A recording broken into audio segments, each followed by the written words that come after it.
हरे राम भक्तजनों। आज हम वैशाख मास महात्म्य का 13वां अध्याय श्रवण करेंगे। ब्रह्मा जी कहने लगे कि हे यम, इसमें क्या आश्चर्य की बात है? क्यों दुखी होते हो? सद्गुणों से ईर्ष्या करना मरणांतक होता है। उसके उच्चारण मात्र से ही परम पद की प्राप्ति होती है। फिर राजा के शासन से विष्णु लोक को क्यों न जाए, जिनके जिह्वा पर हरि ये दो अक्षर विराजमान है, और जो विष्णु भगवान को प्रणाम करते हैं, स्मरण करते हैं, उनके गुणानुवाद गान करते हैं, उनको अश्वमेघ यज्ञों के समान फल मिलता है। संपूर्ण पाप दूर हो जाते हैं।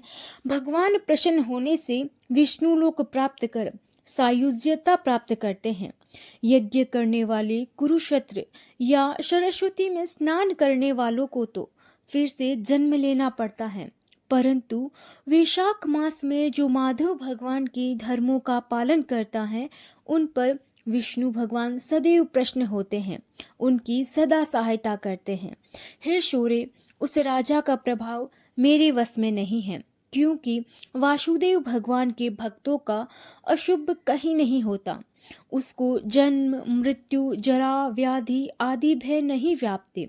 स्वामी के नियुक्त कार्य करने पर देहधारियों को कुछ अपराध नहीं होता।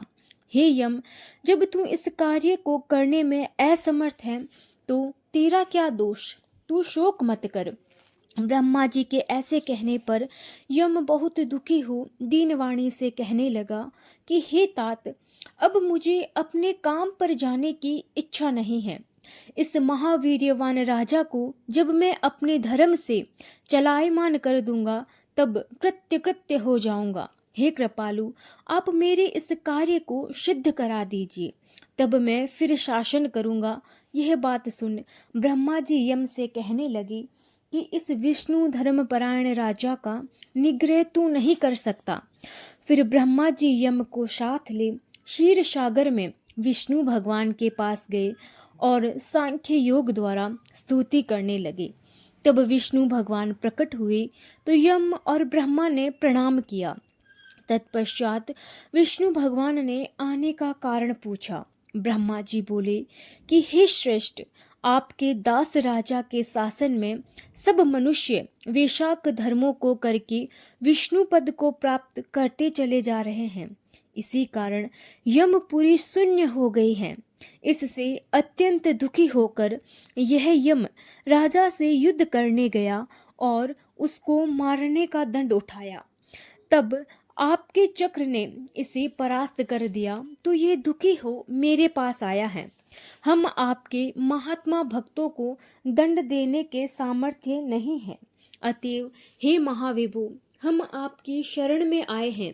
इसीलिए हे प्रभु, उस राजा को दंड देकर आप अपने यम की रक्षा करिए।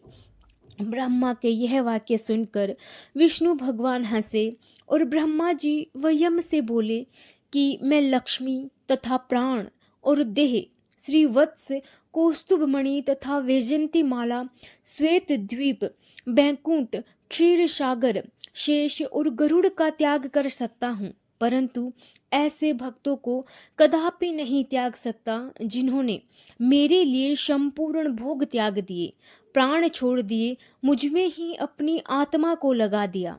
उन्हें मैं कैसे छोड़ सकता हूँ? अतएव हे यम, मैं तेरे दुख को दूर करने का उपाय बताता हूँ।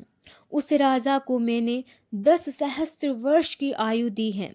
उसमें से 8 सहस्त्र बीत चुके हैं। अब 2 सहस्त्र वर्ष की आयु भोग कर वह मेरी सायुज्य भक्ति को प्राप्त हो जाएगा। तब एक वेन नाम का राजा बड़ा दुराचारी होगा। वह सब वेदोक्त धर्मों का लोप कर देगा। तब वैशाख के धर्म भी नष्ट हो जाएंगे। फिर अपने ही पाप से वेन जल जाएगा। तब मैं पृथु का रूप धारण करके पुनः धर्मों की स्थापना करूंगा और वैशाखोक्त प्रख्यात धर्म मनुष्यों से करवाऊंगा। इस प्रकार हे यम, तेरे कार्य की सिद्धि हो जाएगी। तू खेद मत कर। वैशाख के धर्म में निष्ठ महात्माओं द्वारा इस वैशाख मास में भी तुझे भाग प्राप्त होगा।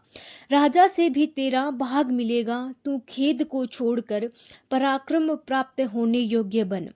जो मनुष्य पृथ्वी में तेरे उद्देश्य से प्रतिदिन स्नान, अर्घ, जल, कुंभ, दही अनादि का दान न करेंगे, उनके किए हुए सब कर्म निष्फल हो जाएंगे।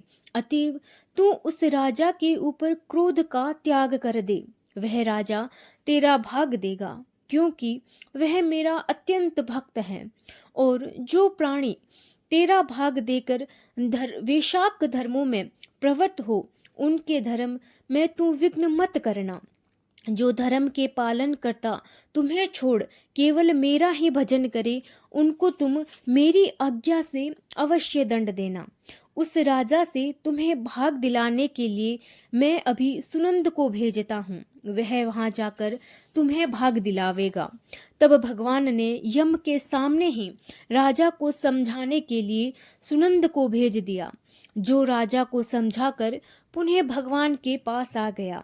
ऐसा यम को आश्वासन देकर विष्णु भगवान वहीं अंतर्ध्यान हो गए और ब्रह्मा जी भी यम को समझाकर आज्ञा दे चले गए। यम भी कुछ प्रसन्न हो अपनी पुरी को चला गया। फिर सुनंद की आज्ञा पर राजा ने अपने राज्य में सारी प्रजा को प्रतिदिन यम के नियमित स्नान, अर्घ्यादि करने की तथा वैशाख के धर्मों में यम को भाग देने की सूचना करा दी कि अगर जो कोई धर्मराज का भाग नहीं देगा, उसके वैशाख में किए कर्मों को यमराज स्वयं ले लेंगे।